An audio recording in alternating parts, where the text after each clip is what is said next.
தி Chennai silks ஆடி sale தூத்துக்குடியில் ஜூலை 12 முதல் கோலாகல ஆரம்பம். குடும்பங்களோடு சுவைத்து மகிழ வருகை தாருங்கள் நிக்கா பிரியாணி. சேலம், தஞ்சாவூர், விக்கிரவாண்டி மற்றும் உளுந்தூர்பேட்டையில். மிக விரைவில் சென்னையிலும்.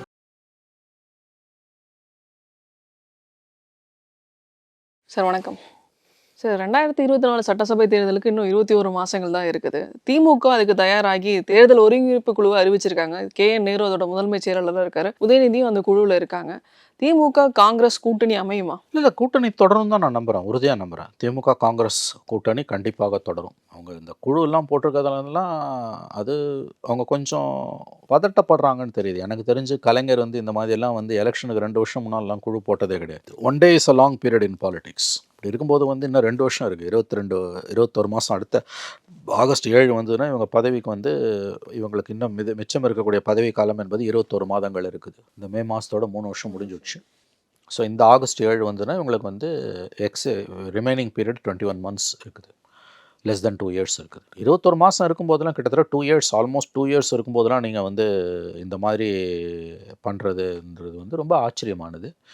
It seems there is a எப்படி சொல்கிறது, ஆங்கிலத்தில் சொல்கிறதுனா ஒரு டென்ஷன் சொல்லலாம், அல்லது ஒரு எப்படி சொல்கிறது, ஒரு தமிழ்லேயே சொல்லலாம், ஒரு பதட்டம் தென்படுகிறது திமுகவிடம். 26ல் நம்ம எப்படியாவது ஜெயிச்சிடணும் அப்படின்னு. ஏன், எதனால இந்த பதட்டம்? அதுதான் தெரியல. இன்ஃபேக்ட் அவங்க பதட்டப்படுறதுக்கு எதுவுமே இல்லை. ஏன்னா நான் யூஸ் டு சே கலைஞர், ஜெயலலிதா, எடப்பாடி, எம்ஜிஆர் யாருக்குமே இல்லாத ஒரு பெரிய அதிர்ஷ்டம் ஸ்டாலினுக்கு இருக்குது. The most luckiest chief minister இன் தமிழ்நாடு கடந்த 75 வருஷத்தில் ஸ்டாலின் தான். எதிர்கட்சியே கிடையாது. வலுவான எதிர்கட்சியில் இப்போ நீங்கள் பார்த்தீங்கன்னா எம்ஜிஆருக்கு கலைஞர், கலைஞருக்கு எம்ஜிஆர், கலைஞருக்கு ஜெயலலிதா, ஜெயலலிதா கலைஞர், எடப்பாடி கூட ஸ்டாலின் இருந்தார் வலுவான எதிர்கட்சி தலைவராக. பட் அன்ஃபார்ச்சுனேட்லி ஆர் ஃபார்ச்சுனேட்லி, ஸ்டாலினுக்கு ஃபார்ச்சுனேட்டு, டெமோக்ரஸிக்கு அன்ஃபார்ச்சுனேட் வந்து ஸ்டாலினுக்கு எதிர்கட்சி, வர்ச்சுவலி எதிர்கட்சியே இல்லை. ஏடிஎம்கே பிரிஞ்சு கிடக்குது. மற்ற கட்சிகள்லாம் திமுகவோட தோழமையில் இருக்காங்க, நிலைவத்வான்களாக இருக்காங்க. பிஜேபியால் ஆக்கப்பூர்வமான அரசியல் கட்சியாக இருக்க முடியல. Annamalai is failed terribly. மற்றதெல்லாம் சின்ன கட்சிகள். சீமானால் ஒரு மெயின் ஸ்ட்ரீம் லீடராக இன்னமும் வர முடியல. விஜய் சும்மா அனௌன்ஸ் பண்ணாரே ஒழிய ஃபீல்டுலேயே காணும். மீடியாவை பொறுத்த வரைக்கும் permanent enemy, permanent opposition media தான். அன்ஃபார்ச்சுனேட்லி மீடியா கம்ப்ளீட்டாக திமுக காலடியில் உட்காந்துருக்கு, நாய்க்குட்டியாக உட்காந்துருக்கு. மோடி காலடியில் எப்படி நேஷனல் மீடியா உட்காந்துருக்கோ, தமிழ்நாட்டில் இருக்கக்கூடிய மீடியா, நாட் தமிழ்நாடு மீடியா, தமிழ்நாட்டில் இருக்கக்கூடிய Tamil state and national media காலடியில் உட்காந்துருக்கு.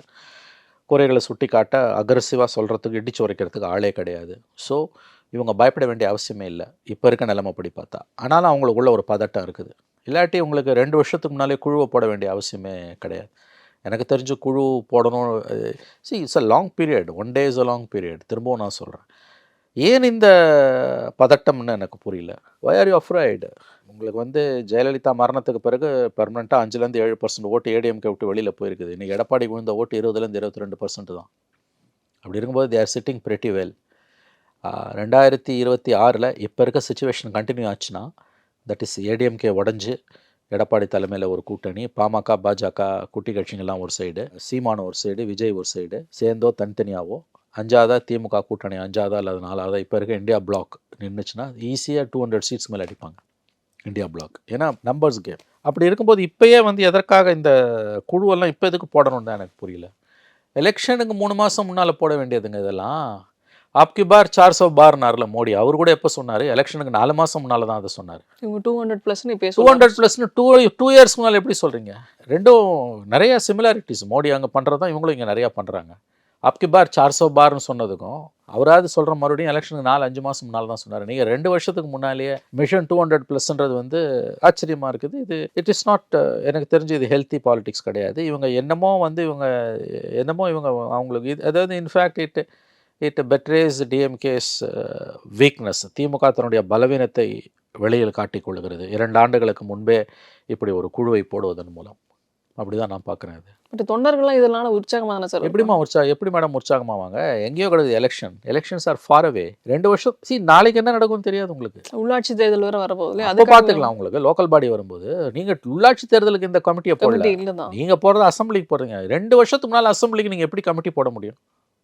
எப்படி போட முடியும்? இன்னும் உங்களுக்கு ஒரு பட்ஜெட் இருக்குது, 4 பட்ஜெட் முடிஞ்சிச்சு. இன்னும் லாஸ்ட் 25 பட்ஜெட் தான் லாஸ்ட் பட்ஜெட். 26ல் ஓட் ஆன் அக்கௌண்ட் தான். இன்னும் ஒரு பட்ஜெட் இருக்குது. கவர்மெண்ட் கையில் என்ன 22 மாதத்துக்கு மேலே கையில் கிட்டத்தட்ட 2 இயர்ஸ் இருக்குது உங்களுக்கு. இப்போயே கமிட்டி என்ன போட்டு என்ன பண்ண போகிறீங்க நீங்கள்? எதை அட்ரஸ் பண்ண போகிறீங்க? கூட்டணி கட்சி, அதாவது கூட்டணி கட்சியில இருக்கிறவங்கலாம் அதிமுக கிட்ட பேசுறதுக்கோ இல்ல விஜய் கூட கூட்டணி வச்சிருவாங்கங்கிற ஒரு தயக்கம் இருக்குதா? அதுக்கு வந்து கமிட்டி போட்டு எப்படி அவங்களை கையை பிடிச்சி இழுப்பீங்களா? எல்லாரும் கட்டி பிசிகேக்கு போட்டுருவீங்களா? வந்து அதிமுக துணை முதல்வர் பதவி கொடுக்கலாம் அப்படிங்கிற ஒரு பேச்சுவார்த்தையும் போயிட்டு இருக்கதா Speculation தானே சொல்றாங்க. இதெல்லாம். சொல்லப்பட்டதுதான். அதான் அதுக்காக கமிட்டி போடுறீங்கன்னா என்ன அர்த்தம் உங்களுக்கு? ஏங்க எங்கேயோ கிடக்குதுங்க எலெக்ஷனு. நான் இப்படி பார்த்ததில்ல. இது வந்து கலைஞரோ எம்ஜிஆரோ ஜெயலலிதாவோ அதெல்லாம் இப்படி யாருமே 2 இயர்ஸ் முன்னாலேயே போட வேண்டிய அவசியமும் கிடையாது. ரெண்டாவது இப்போல்லாம் பிளான் பண்ணவே முடியாது. நீங்கள் இப்போ என்ன பிளான் பண்ணீங்கனாலும் அது வந்து உங்களுக்கு வந்து கரெக்டாக எலெக்ஷன் வரும்போது வே ஆஃப் த மார்க்காக போயிடும், அவுட் ஆஃப் சிலபஸில் போயிடும் உங்களுக்கு வந்து. இது வந்து லாஸ்ட் 3 மந்த்ஸில் என்னென்னமோ நடக்குங்க. இப்போ மோடி எடுத்துக்கோங்களேன். நம்ம டிசம்பர் 4ஆம் தேதி 5 மாநில தேர்தல் முடிவு வந்தப்போ நம்ம கூட பேசணும்னு நினைக்கிறேன். எல்லாரும் என்ன நினச்சோம்? டன் டீல், பிஜேபி 300 சீட் அடிக்கிறது உறுதின்னு நினச்சோம்.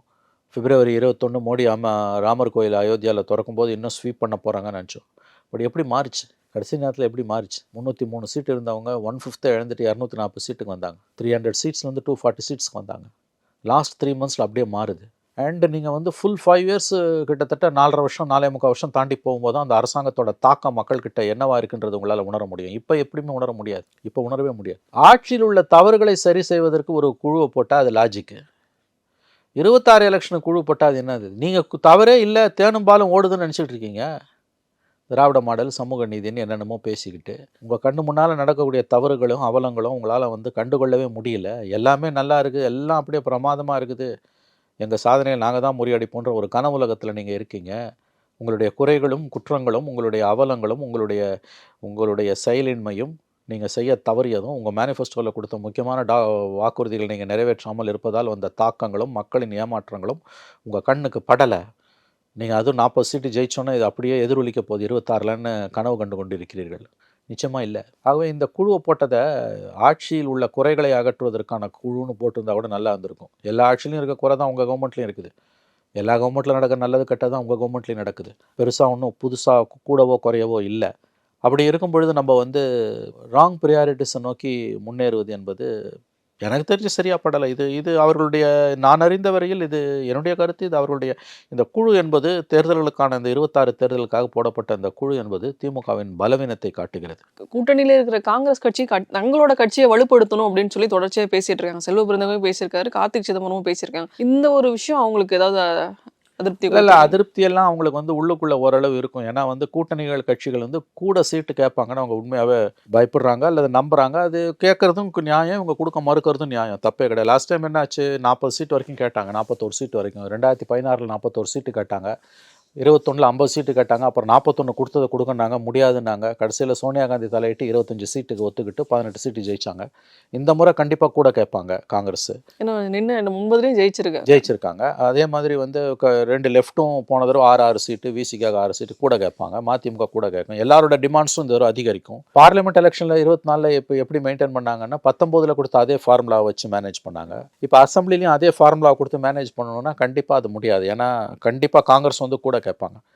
அப்போ அவங்கள வழிக்கு கொண்டு வரத்துக்கு இந்த மாதிரியான பேச்சுக்களை வந்து இவங்க கிளப்புறாங்க. தனியாக நிற்போம்லாம், தனியாலாம் ஒருபோதும் நிற்க முடியாது திமுகவால். For that matter Jayalalithaa, Karunanidhi யாருமே தனியாக நின்று, ஜெயலலிதா மட்டும் ஒரு தடவை தனியாக நின்று 16 ஜெயிச்சாங்க. அது கூட குட்டி குட்டி கட்சிகளை வைத்துக்கொண்டு. திமுக தனியாக நின்று என்றுமே ஜெயிச்சது கிடையாது. 26 எலெக்ஷனில் இந்த அலையன்ஸ் பார்ட்னர்ஸ் ஹார்டாக பார்கெயின் பண்ணுவாங்க, அது நல்லாவே தெரியுது. அந்த மாதிரி ஹார்டாக பார்கெயின் பண்ணும்போது அதை எப்படி சமாளிக்கிறதுன்றதுக்கு இப்போயே இவங்க வந்து வியூகம் வகுக்கிறாங்க. கூட்டணி இல்லாமல் திமுகவால் ஒருபோதும் ஜெயிக்க முடியாது. அது வந்து கனவிலும் கற்பனை பண்ணி கூட நினைத்து பார்க்க முடியாத ஒரு 72 அதிமுகன்ற கட்சி உதயமான பிறகு திமுக தனித்து நின்று எந்த தேர்தலையும் ஜெயிச்சதே கிடையாது. 89 அதிமுக 2 உடஞ்சு கிடந்தது, காங்கிரஸ் இருந்தது, 4 முனை போட்டியில் அடிச்சுக்கிட்டு வந்தாங்க. அதுக்கு முன்பும் தனியாக ஜெயிச்சதே கிடையாது. இன்ஃபேக்ட் அலையன்ஸோட சேர்ந்த 2006 98 சீட்டு தானே வந்தது. மைனாரிட்டி கவர்மெண்ட் தானே ஜெயலலிதா கடைசி வரைக்கும் சொன்னாங்க. இட் வாஸ் அ ஃபேக்ட், அது உண்மை. அது 2021 வந்து டிடிவி தினகரனும் ஏடிஎம்கேவும் ஒன்றா இருந்தாங்கன்னா 23 சீட்டில் திமுக தோக்குது. டிடிவியால் 23 சீட்ஸ் வந்து ஏடிஎம்கே தோத்துது. அப்போ 10 வருஷம் ஆண்ட பிறகும் ஆன்டி கவர்மெண்ட்ஸுக்கு பிறகு இதுதான் நிலைமைன்னும் பொழுது வந்து தனியாக நின்று ஜெயிக்கிறதுன்றதுலாம் சாத்தியமே இல்லாதது. இந்த சிந்தனை போக்கு வந்து அவங்களுக்கு வந்து இந்த 40 ஜெயிச்சோன்னா வருது. அது வந்து ரொம்ப ஓவர் கான்ஃபிடென்ஸ். 5 வருஷம் பவரில் இருந்துட்டு தனியாலாம் போய் நின்னாங்கன்னா டிசாஸ்டர் தான் ஆகும், எந்த சந்தேகமும் வேணும். 5 இயர்ஸ் ஆன்டி இன்கம்பன்சின்றது இருக்கும். எந்த கவர்மெண்ட்டாலையும் மக்களோட தேர்வுகளை பூர்த்தி பண்ணவே முடியாது. 16ல் பேக் டு பேக் ஜெயலலிதா எப்படி ஜெயிச்சாங்க? இந்த 2 இடதுசாரிகள் விசிக, மதிமுக, தேமுதிக யாரும் திமுகவோட போயிடாமல் somehow she managed. இவங்க போக மாட்டாங்கன்னு தெரிஞ்சுதான் அந்தமா கூட்டணி வைக்காமல் இருந்தாங்க. மக்கள் நல கூட்டணி உருவாகி விஜயகாந்தோட போய் 1.5% ஓட்டு வாங்கி உடைச்சாங்க. அந்த 1.5%ல தான் ஏடிஎம்கே ரீகெயின் ஆச்சு. அப்படி இருக்கும்போது திமுக எப்படி தனியாக ஜெயிக்கும்? அதனால் இந்த குழு என்பதெல்லாமே வந்து ஒருவித பதட்டத்தின் பதைப்பதப்பின் வெளிப்பாடு தான். தனியாண்டினெல்லாம் ஜெயிப்பது என்பது அறவே சாத்தியமற்றது, அதுவும் பவரில் இருக்கும்போது. செல்வ பெருந்தகை அதே தான் பேசுகிறார். அதை வழி முடிஞ்சுதான் கார்த்திக் சிதம்பரமும் பேசியிருந்தார். அதுக்கப்புறம் வந்து EVK இளங்கோன்னு ஒரு பேட்டியில் சொல்லியிருக்காரு, கார்த்திக் சிதம்பரம் திமுக டெபாசிட் கூட வாங்கியிருக்க மாட்டார், அவர் ஜெயிச்சதுக்கு காரணம் திமுக தான் அப்படிங்கிற மாதிரி பேசியிருக்காரு. கண்டிப்பாக காங்கிரஸ் எம்பிஸ் 9 பேரும் 10 பேர் பாண்டிச்சேரியோடு சேர்த்து வெற்றி பெற்றதுக்கு திமுக தான் காரணம். திமுக உதவி இல்லை என்றால் காங்கிரஸால் டெபாசிட் கூட வாங்க முடியாது, உண்மை. ஆனால் காங்கிரஸ் இல்லை என்றால் திமுகவால் வெற்றி பெற முடியாது. இது காங்கிரஸுக்கும் தெரியும், திமுகவுக்கும் தெரியும். மறுபடியும் சொல்கிறேன், திமுக இல்லைன்னா காங்கிரஸால் 10 தொகுதிகளில் டெபாசிட் கூட வாங்கியிருக்க முடியாது. ஆனால் காங்கிரஸ் இல்லைன்னா திமுகவில் ஓரிரு தொகுதிகளை தவிர மற்ற இடங்களில் வெற்றி கூட பெற்றிருக்க முடியாது. கார்த்தி சிதம்பரம் சிவகங்கையில் திமுக இல்லைன்னா தோற்றுருப்பார். ஆனால் காங்கிரஸ் இல்லைன்னா கனிமொழியும் தோற்றுருப்பாங்க. தூத்துக்குடியில் கண்டிப்பாக கனிமொழி தோற்றுருப்பாங்க. காங்கிரஸ் இல்லைன்னா அவங்க ஜெயிக்கவும் முடியாது. காங்கிரஸ் இல்லை, திமுக இல்லைன்னா காங்கிரஸ் சைபருங்க. ஆனால் காங்கிரஸ் இல்லைன்னா திமுக ஓரிரு இடங்களில் ஜெயிக்கலாமே ஒழிய அவங்களாலையும் ஜெயிக்க முடியாது. 2014 என்னாச்சு? ஆனால் அது காங்கிரஸில் வந்து இப்போ நீங்கள் சொன்னதுக்கு வந்து காங்கிரஸை வலுப்படுத்துறதுக்காக நாங்கள் பேசுகிறோம், காங்கிரஸோட ஓட்டுங்கிறது கம்மியாயிட்டு இருக்கு அப்படிங்கிறது. கார்த்தி சிதம்பரம் பேசுனதுல எந்த தப்புமே இல்லைங்க. இத்தனைக்கும் அவங்க ஊழியர் கூட்டத்தில் அவர் பேசுறாருங்க. அதை பத்தி அதே இடத்துல செல்வ பெருந்தகை இருந்திருக்காரு. ஆமா, அவங்க கூட்டத்தில் அவங்க எதை வேணா பேசுவாங்கங்க. அதை வெளியில போட்டு வந்து பேசுறதுக்கான உரிமை வந்து திமுக இதுல இந்த கார்த்தியோட இந்த கருத்துக்கு வந்து திமுகலேருந்து யாருமே அதிகாரப்பூர்வமாக ரியாக்ட் பண்ண மாதிரி எனக்கு தெரியல. காங்கிரஸ்லேருந்தே ஒருத்தர் தான் அவங்க எதிர்ப்பு தெரிவிக்கிறாங்க, தோழமை கட்சிகள் எதிர்ப்பு தெரிவிக்குது. மோர் லாயல் தேன் த குயின்னு திமுகவோட தோழமை கட்சிகள் வந்து இதுக்கு வந்து லாயலாக இருக்க மாதிரி காமிச்சுக்கிறாங்க. அவங்க தங்களுடைய விசுவாசத்தை அவர்கள் காட்டிக் கொள்கிறார்கள். இது ரொம்ப ஷேம்லெஸ் திங். இது வந்து அவங்க திமுக காங்கிரஸ் வந்து ஆட்சியில் பங்கு பெற வேண்டும் என்று ஒரு காங்கிரஸ் எம்பி அவங்க கட்சியோட ஊழியர் கூட்டத்தில் பேசுறது திமுகவோட தோழமை கட்சிக்கு ஏன் பொத்து கொண்டு வருகிறது? உங்களுக்கு என்ன சார் வந்தது? அதில் உங்கள் விசுவாசத்தை நீங்கள் இப்படி தான் காமிக்கணுமா? ஒரு கட்சியிலேருந்து நீக்கணும் அப்படின்னு சொல்லி EVK சொல்லியிருக்காரு. நான்சென்ஸ். பேசாமல் வந்து காங்கிரஸ்லேருந்து விலகிட்டு திமுகவில் போய் சேர்ந்துலாம். வெட்கங்கட்ட பேச்சு இது. EVKஸோட பேச்சு வெட்கங்கட்ட பேச்சு. சுயமரியாதை உள்ள எந்த காங்கிரஸ் காரணம் இதை ஏற்றுக்கொள்ள மாட்டான். என்ன தப்பாக பேசிட்டாரு? இத்தனைக்கும் அவர் பொதுக்கூட்டத்தில் பேசலைங்க, காங்கிரஸ் கட்சியோட ஊழியர் கூட்டத்தில் பேசுகிறாரு. அவங்க பார்ட்டியோட இன்டர்னல் மீட்டிங்கில் அவர் பேசுறதுக்கு அந்த கருத்தை சொன்னதுக்கு கட்சியை விட்டு நீக்கணும்னா தான் எந்த அளவுக்கு வந்து திமுக காலடியில் உட்கார்ந்திருக்கிறோம் என்பதை கொஞ்சம் கூட கூச்சநாச்சம் இல்லாமல் வெளிப்படையாக இப்படி பேசுறது ஒரு வெட்கங்கட்ட அரசியல். போன வருஷம் வந்து அவரை ஈரோடு கிழக்கில் வந்து திமுக வந்து பட்டி ஃபார்முலா மூலமாக ஜெயிக்க வச்சு எம்எல்ஏ ஆக்குச்சு. தெரியும்ல என்ன நடந்ததுன்னு? எப்படி அவர் ஜெயிச்சாருன்றது ஊர் உலகத்துக்கே தெரியும்ல. அந்த நன்றி விசுவாசத்தை காட்டுறாரு EVK. அதுக்கு பேசாமல் அவர் போய் திமுகவில் சேர்ந்துடலாங்க. ஒரு சூடு சோரண 1% இருக்க காங்கிரஸ்காரன் கூட இதை பேச மாட்டான். எதுக்கு கட்சியை விட்டு நீக்கணும்? அவர் என்ன துரோகம் பண்ணிட்டார் கட்சிக்கு? அவர் கருத்து அவர் சொல்கிறாரு, காங்கிரஸை வலுப்படுத்துகிற கருத்து.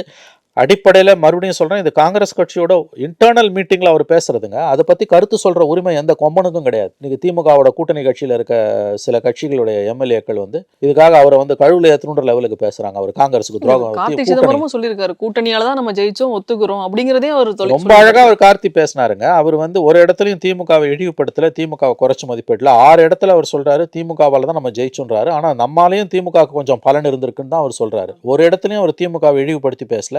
நம்முடைய கட்சியை நம்ம பலப்படுத்தணும், அடுத்த முறை ஆட்சியில் பங்கு பெறணும்னு கேட்கறதுல 1% கூட தப்பு கிடையாது. 2வது முக்கியமான விஷயம், இது ஒரு இன்டர்னல் மீட்டிங். அவங்க கட்சி கூட்டத்தில் நடந்ததில் அந்த அவங்க ஜன்னலுக்குள்ளே எட்டி பார்த்து மூக்க விட்டு கருத்து சொல்கிற உரிமை எந்த கொம்பனுக்கும் கிடையாது. திமுகவோட தோழமையில் இருக்க சில கட்சிகள் வந்து மோர் லாயல் தேன் த குயின்னு திமுக எம்எல்ஏ விட விசுவாசமாக சில கூட்டணி கட்சி எம்எல்ஏக்கள் வந்து இதுக்கு வந்து கார்த்தியை விமர்சனம் பண்ணி பேசிக்கிட்டு இருக்காங்க. இதெல்லாம் ரொம்ப ஷேம்லெஸ் திங். இவர்கள் எந்த அளவுக்கு வந்து திமுகவுக்கு கொத்தடிமையாக மாறிட்டாங்கன்றதான் இதை காட்டுது.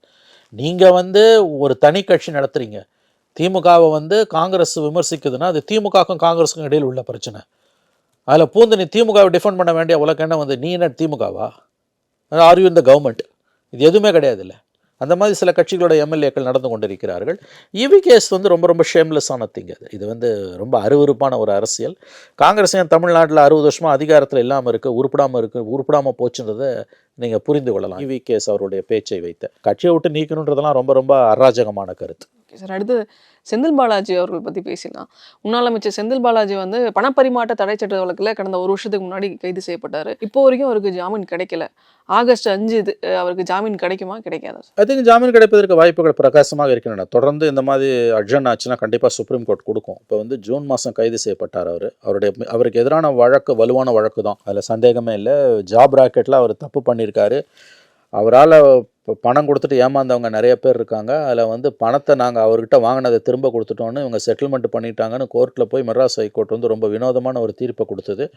லஞ்சம் வாங்கினவனும் கொடுத்தவனும் காம்ப்ரமைஸ் பண்ணிட்டாங்க, கேஸே இல்லைன்னு கேஸை முடிச்சு வச்சுது. அதனால தான் அதில் பாதிக்கப்பட்டவங்க சுப்ரீம் கோர்ட்டுக்கு போய் சுப்ரீம் கோர்ட் வந்து இந்த மாதிரியெல்லாம் நீங்கள் வந்து லஞ்சம் வாங்கினவனும் கொடுத்தவனும் காம்ப்ரமைஸ் பண்ணிக்கிட்டான்னா வழக்கை முடிச்சு வச்சிடலான்னா லஞ்ச ஒழிப்பு சட்டமே கேலி கூத்தா மாறிடும், அதை சட்ட புக்கில் புத்தகத்துலேருந்து எடுத்துடலான்னு கடுமையான விமர்சனங்களை பண்ணி தான் திரும்ப வழக்கை சென்னைக்கு அனுப்பியது. அதில் அவர் ஒரு அந்நிய செலவாணி மோசடி ஆங்கிளில் உள்ளே இருக்கார் அவர் இப்போதைக்கு. பட் எப்படி இருந்தாலும் வந்து ஒரு அண்டர் ட்ரையலாக ஒருத்தரை 14 மாதங்கள் சிறையில் வைத்திருப்பது என்பது ஏற்புடையது அல்ல.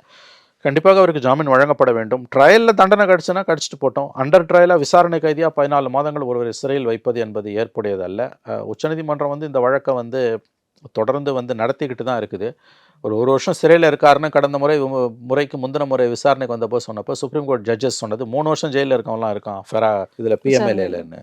ஸோ இப்போ தள்ளி போயிட்டே இருக்குது. இந்த 5ஆம் தேதி இந்த வழக்கு விசாரணைக்கு வருது. ஐ திங்க் அவருக்கு ஜாமீன் வந்து 5ஆம் தேதி கிடைப்பதற்கு வாய்ப்புகள் அதிகம் தான் நான் நம்புகிறேன். அவர் நிரபராதின்னு நான் நம்பலை. நிச்சயமாக இப்போ செந்தில் பாலாஜி நிரபராதி நான் நம்பலை. ஆனால் விசாரணை கைதியாக ஓராண்டுக்கு மேல் சிறையில் வைத்திருப்பது என்பது ஏற்புடையதல்ல. ட்ரையல் நடக்க போகுது. இன்றைக்கி வருது, ஜூலை 29ஆம் தேதி செஷன்ஸ் கோர்ட்டில் வருது. சார்ஜஸ் ஃப்ரேம் பண்ணுறதுக்கு வருது. அவர் வருவாரான்னு தெரியாது. உடல்நிலை குறைவாக அவர் மருத்துவமனையில் இருக்காருன்றாங்க, ஐசியூவில் இருக்காருன்றாங்க ஒரு வாரமாக. அது எந்த அளவுக்கு அதில் அதோட நம்பகத்தன்மை நமக்கு தெரியவில்லை. எனவே ஜட்ஜு தான் முடிவு செய்யணும். இதை அவர் ட்ரையலை ரன் பண்ணணும்னு பார்க்குறாங்க. ஏற்கனவே 4 மாதத்தில் ட்ரையலை முடிக்கணும்னு ஹைகோர்ட் ஆர்டர் இருக்குது. பட் அவர் சார்ஜஸ் ஃப்ரேம் பண்ணுறதுக்கு வரமாட்டேன்றார். போன திங்கட்கிழமை 22ஆம் தேதி சார்ஜஸ் ஃப்ரேம் பண்ண வேண்டியது தள்ளி போயிருக்கு. அவர் வராததால் அவர் ஐசியூவில் இருக்கார். இன்றைக்கி வழக்கு வருது விசாரணைக்கு. நீதிபதி அல்லி அவர்கள் முன்பு செஷன்ஸ் கோர்ட்டில் விசாரணைக்கு வருது. தெரியல ஜட்ஜி என்ன செய்ய போகிறாங்கன்னு. ஐ திங்க் ஆகஸ்ட் 5 அடுத்த திங்கட்கிழமை சுப்ரீம் கோர்ட்டில் அவருக்கு பெயில் கிடைப்பதற்கு வாய்ப்புகள் அதிகம் தான் நான் நம்புகிறேன். அதுக்கு காரணமும் இந்த உடல்நிலையை தான் சொல்லுவாங்கல்ல சார்? இல்லை, பெயில் வந்து ஹெல்த் ரீசனில் அவங்க கேட்கல. பெயில் வந்து கேட்கல தான். கடந்த முறை வந்து இந்த விசாரணை வர்றதுக்கு முன்னாடியே ஹாஸ்பிட்டலில் போய் அட்மிட் ஆகிட்டார் அப்படிங்கிற விதத்துலையும் அதை பார்க்கப்பட்டுச்சு இல்லையா? இது நீங்கள் பெயிலுக்கு சொல்கிறீங்களா இங்கே சார்ஜஸ் ஃப்ரேம்? பெயிலுக்கும் சரி. பெயிலுக்கு வந்து ஹெல்த் கிரவுண்டில் பெயில் இல்லை. அது ஏற்கனவே ஒரு தடவை டிஸ்மிஸ் ஆகிருக்கு. அவரோட ஹெல்த் கிரவுண்டில் போன பெயில் வந்து டிஸ்மிஸ் ஆகிறதுக்கு முன்னால் இவங்களே வித்ரா பண்ணிட்டாங்க. டிஸ்மிஸ்ட் அஸ் வித்ரான்னுவாங்க. ஜட்ஜு வந்து டிஸ்மிஸ் பண்ணாமல் முன்னால் அது ஒரு அவமானம்ட்டு இவங்களா வித்ரா பண்ணிப்பாங்க. அந்த மாதிரி வித்ரா பண்ணிட்டாங்க, வாபஸ் வாங்கிட்டாங்க. இவங்க வந்து ஹெல்த் ரீசனில் பெயில் கேட்கல, ஹெல்த்தையும் ஒரு ரீசனாக வச்சு கேட்குறாங்க. பட் மெயின் ரீசன் ஹெல்த் கிடையாது. 14 மாதமாக அவர் ஜெயிலில் இருக்கார். அவருக்கு அந்த கேஸில் வந்து முன்னேற்றம் இல்லை. அதில் ஏதோ அந்த சிடிலாம் வந்து அந்த பென்ட்ரைவில் வந்து there is some technical issues. Court அதை எப்படி பார்க்கும் நமக்கு தெரியாது. இல்லை, கோர்ட் வந்து இடியவே வந்து நிறைய கேள்வி கேட்டிருக்காங்க. எந்த டாக்குமெண்ட்டை இடி ரிலை பண்ணுறாங்களோ அதெல்லாம் சுப்ரீம் கோர்ட் கொஸ்டின் பண்ண ஆரம்பிச்சிருக்கு. நான் ஆனால் ஒன்று சொல்லுவேன், அந்த கேஸ் வந்து ரொம்ப வலுவான கேஸ். அவரால் வந்து ஜாப் ராக்கெட்டில் பாதிக்கப்பட்டவங்க 100 கணக்கில் இருக்காங்க. நிலத்தை விற்று, பொண்டாட்டி தாலியை விற்று, வீடை விற்றெல்லாம் வந்து பணத்தை கொடுத்துட்டு ஏமாந்தவங்க இருக்காங்க. இந்த கேஸை பற்றி எதிர்க்கட்சி தலைவராக இருக்கும்போது நம்முடைய ஸ்டாலின் அவர்கள் என்ன பேசினார்னு பழைய ரெக்கார்ட்ஸ் எடுத்து பார்த்தீங்கனாலே செந்தில் பாலாஜியோட லட்சணம் என்னன்றது உங்களுக்கு தெரியும். அவர் திமுக வந்தோடனே பரிசுத்தமானவராக ஆகிட்டார். புண்ணிய ஸ்நானம், ஞான ஸ்நானம் கொடுத்துட்டாங்க. எப்படி பிஜேபியில் சேர்ந்தால் வாஷிங் மிஷினில் க்ளீன் பண்ணி அனுப்பிடுவாங்களோ அந்த மாதிரி திமுகவில் சேர்ந்தோன்னா ஒரு வாஷிங் மிஷினில் போட்டு க்ளீன் பண்ணி அனுப்பிட்டாங்க. இப்போ அவங்க என்ன சொல்கிறாங்க, இது நாங்கள் போட்ட கேஸ் இல்லை, அது அவங்க போட்ட கேஸு, அவங்க விசாரணை நடத்திட்டு வராங்க. விசாரணை நடத்திட்டோம்னா உங்கள் கவர்மெண்ட் வந்த பிறகு எப்படி வந்து காம்ப்ரமைஸ் பண்ணார் அவர் ஹைகோர்ட்டில் போய்? அந்த புண்ணிய ஸ்நானத்தை யார் கொடுத்தா? நீங்கள் தானே கொடுத்தீங்க. அவரால் வந்து அந்த பணம் கொடுத்து ஏமாந்தவங்களில் எவ்வளவோ பேர் வந்து இன்றைக்கி மோசமான நிலைமையில் இருக்காங்க. தற்கொலை பண்ணிக்கிட்டவங்க இருக்காங்க, மனநலம் பாதிக்கப்பட்டு தெருவில் சுற்றுறவங்க இருக்காங்க. செந்தில் பாலாஜி கேஸ் வலுவான கேஸ். ஆனால் நான் மறுபடியும் சொல்கிறேன், அவர் விசாரணை கைதியாக ஓராண்டு சிறையில் வைப்பது தவறு. ட்ரையலை ரன் பண்ணி அவங்க தண்டனை கொடுத்தாங்கன்னா அது வேறு. அதனால் அவருக்கு ஜாமீன் கொடுப்பது நியாயமானதுன்னு தான் நான் நம்புகிறேன். ஆனால் அவர் நிரபராதின்னு சொல்லாதீங்க. ஏன்னா இந்த வழக்கோட பேக்ரவுண்ட் எனக்கு நல்லா தெரியும். இந்த வழக்கை பற்றி நம்முடைய முதலமைச்சர் எதிர்க்கட்சி தலைவராக இருக்கும்போது என்ன பேசினான்றதெல்லாம் டாக்குமெண்ட்ஸை பார்த்தீங்கன்னா உங்களுக்கு தெரியும்.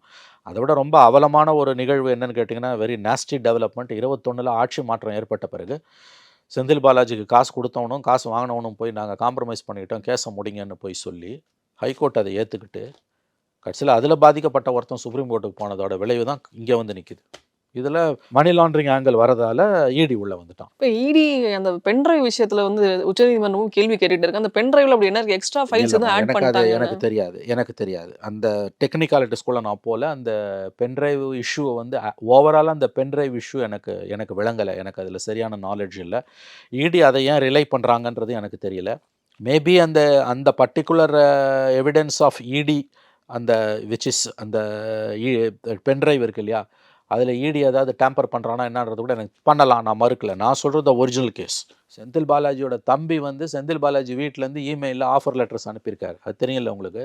இதை விட ஓப்பனான உங்களுக்கு வந்து தலையீடு என்ன இருக்க முடியும்? அவர் தம்பி இன்னமும் வெளியில் சுற்றிட்டு இருக்காரு. அவர் எங்கே இருக்காருன்னு தெரியல. The original case was very strong. பணம் கொடுத்து ஜாப் ராக்கெட்டில் ஏமாந்தவங்க, ஹார்ட் ஏர்ன்டு மணி, அவங்களுக்கு துரோகம் செய்யப்பட்டிருக்கு. ரெண்டாவது விஷயம், கொடுத்தவனும் வாங்கினவனும் காம்ப்ரமைஸ் பண்ணிட்டான்னு கேஸை முடின்றாங்க. அதை துரதிருஷ்டவசமாக ஹைகோர்ட் அதை ஏற்றுக்குச்சு. லஞ்ச ஒழிப்பு சட்டத்தையே கொல்லி வச்சு கொளுத்துன ஒரு கேஸ் அது. நீங்கள் ஒரு மந்திரி, நான் வந்து உங்ககிட்ட காசு கொடுக்குறேன் லஞ்சமாக நீங்கள் 3 லட்சம் வாங்கிக்கிறீங்க, அந்த மாதிரி 10 பேர் கொடுக்குறான், உங்களால் வேலை கொடுக்க முடியல, கேஸ் போட்டு கேஸ் நடந்துக்கிட்டே இருக்குது. 5 வருஷமாக கேஸ் நடக்குது, 6 வருஷமாக நடக்குது. திடீர்னு ஆட்சி மாற்றம் வருது, 30 லட்சத்தை வாங்கினவங்ககிட்டலாம் திரும்ப கொடுத்துறேன், நாங்கள் 2 பேரும் காம்ப்ரமைஸ் பண்ணிட்டோம், கேஸை மூடிடுங்கன்றாங்க ஹைகோர்ட்டுக்கு போய். அதை ஏற்றுக்கிட்டு ஹைகோர்ட் கேஸை மூடுது. அப்போ லஞ்சம் வாங்கின திரும்ப கொடுத்துட்டா லஞ்சம் வாங்கின அரசு ஊழியர்கள் வந்து தப்பிச்சிருவாங்கன்ற ஒரு நிலைப்பாடு வந்துன்னா அந்த சட்டத்தையே எடுத்துடலாம். இடி இந்த விஷயத்தை எப்படி எடுத்துட்டு இருக்காங்க? இடி எப்படி வந்தான்னா, மணி லாண்டரிங்ன்ற ஆங்கிள் வந்து 2017 மோடி கவர்மெண்ட் கொண்டு வந்த அந்த அமெண்ட்மெண்ட் மூலமாக வந்து எங்கே பண மோசடி நடந்தாலும், ஒரு கோழி திருந கேஸில் பண மோசடி நடந்தால் கூட இடி உள்ளே வர முடியும். ஸோ அதுக்குள்ளே, அதனால் அந்த ஆஸ்பெக்டுக்குள்ளே இடி உள்ளே வருது. இடிக்கு பரிபூர்ண சுதந்திரம் இருக்குது இந்த கேஸை நடத்துறதுக்குன்னு சுப்ரீம் கோர்ட் அப்பீல்டு பண்ணுது. அதனால தான் உள்ளே வரோம். இல்லை, அந்த விஷயத்தில் இப்போ அந்த பென்ட்ரைவ் பற்றி நம்ம பேசிட்டு இருந்தோம் இல்லையா சார்? இதில் வந்து நான் கேட்குறது சாதாரண கேள்வி, அதுக்கு நீங்கள் சுற்றி வளைக்காமல் பதில் சொல்லுங்கன்னு உச்சநீதிமன்றம் வந்து இடியவே கொஸ்டின் பண்ணுறாங்க. ஸோ அப்போ இடி வேறு எதையாவது மறைக்கிறாங்களா அப்படின்னு இருக்கலாம். இடி உத்தமன் நான் சொல்ல வரல. இடி வந்து இதே செந்தில் பாலாஜி பிஜேபியில் சேர்ந்துருந்தா அவங்க கேஸை மூடி இருப்பாங்க. நான் இடிக்கு சர்டிஃபிகேட் கொடுக்கல.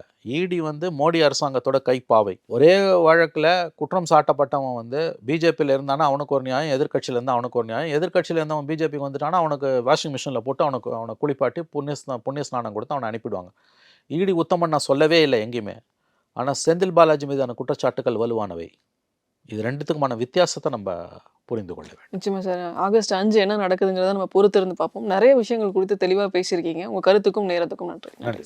எல்லாமே நல்லா இருக்கும், எல்லாருக்கும் பிடிக்கும். The Chennai Silks தரமான ஆடி, பெருமை மிக ஆடி. குடும்பங்களோடு சுவைத்து மகிழ வருகை தாருங்கள் நிக்கா பிரியாணி. சேலம், தஞ்சாவூர், விக்கிரவாண்டி மற்றும் உளுந்தூர்பேட்டையில். மிக விரைவில் சென்னையிலும்.